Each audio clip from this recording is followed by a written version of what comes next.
So, thanks for coming to my channel. Now, a lot of you have questions about the grand solar minimum.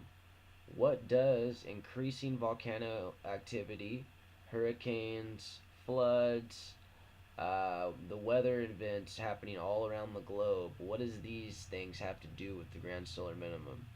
Well, I'm going to answer those questions today. I have here an article, comes from abruptearthchanges.com, addressing those very questions and concerns. Now, I I'm also going to put a link to this article below so you can go ahead and take a look at the whole thing yourself. I'm just going to address the pinpoints that I had wanted to show everybody here. Says solar minimum. During a solar minimum, and particularly in a grand solar minimum, more cosmic rays enter Earth's atmosphere. Here, these high velocity particles, mostly protons, collide with atmospheric atoms and dissociate in a cascading mode into smaller subatomic particles. These particles act as cloud nuclei by ionization and propagate low level cloud formation. Some particles may reach the Earth's surface and even penetrate it. In this way, more cosmic rays accelerate storm formation, erratic rainfall, snowstorms, hail, local flooding, and in the long run, global cooling. We add to this earthquakes, volcanoes, lightning, and other electric events, and enhanced risk for a solar flare that can disrupt our power grid.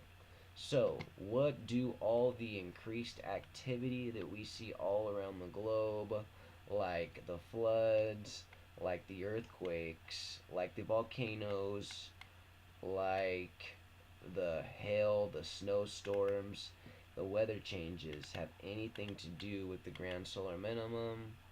Everything, as we can see from this article here.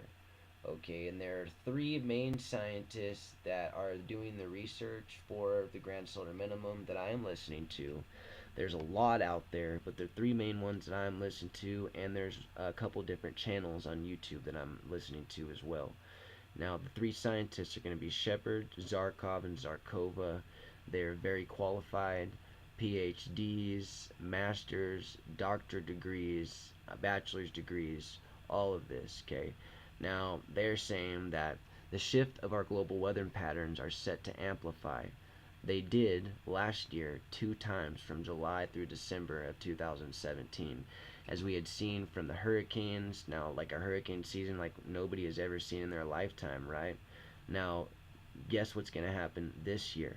They say that from 2018 through 2019, there's going to be a 4 times shift, a shift in global weather patterns set to amplify.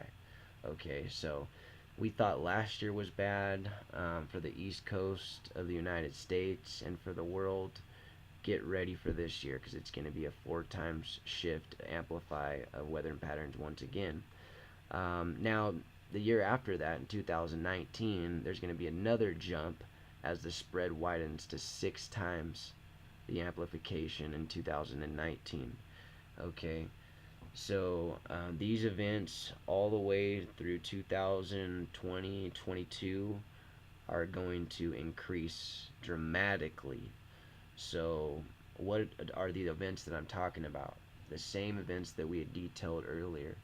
Floods, hurricanes, all these events, okay? Now I'm going to read you a little bit more from the first article that I'd seen, and we're going to call this a wrap. There's also, in a grand solar minimum, cosmic rays trigger larger flash floods, hailstorms, and, due to jet stream disturbance and mixing of atmospheric layers, local long-duration precipitation events. At the same time as the increased local flooding events occur, more cloud cover and less sea surface water heating means less evaporation of seawater. Specific humidity is reduced. Overall rainfall amounts are reduced despite regional precipitation records and flooding. In general, water tends to remain in the cloud cover for longer durations. When clouds are rained out, this happens more violently, whereas the regular transport into the continents is dismissed. As a result, in many areas, droughts are historically more prevalent during grand solar minimums. This can then be marketed as the result of global warming. and we have definitely seen that happen all in the liberal society, implying man-made global warming, of course, even though there has been no global warming since 2000. So due to the shifting jet streams and changing wind patterns, singular heat waves and more wildfires are expected. During the coldest period of the modern minimum, Alaska and the North Atlantic were even warmer than normal. Higher solar activity correlates well with high specific humidity in the atmosphere. So, in a solar maximum, less cosmic rays means less clouds, but we're not in a solar maximum. We're in a solar minimum. So we get more clouds, we get more weather events, and this is what we're seeing right now. Thank you for coming to my channel. I hope you learned something today. Expect an increase in these weather events because, like I had showed you in this chart here, we are going to be increasing a 4-time shift going into this next year. Thanks a lot. I'll leave a link below so you can donate. I do need a lot more subscribers. I would definitely appreciate if you subscribed. I have 2 videos come out per day, sometimes even 3, and it's all great information that helps you advance in your life. Have a great day and come back soon.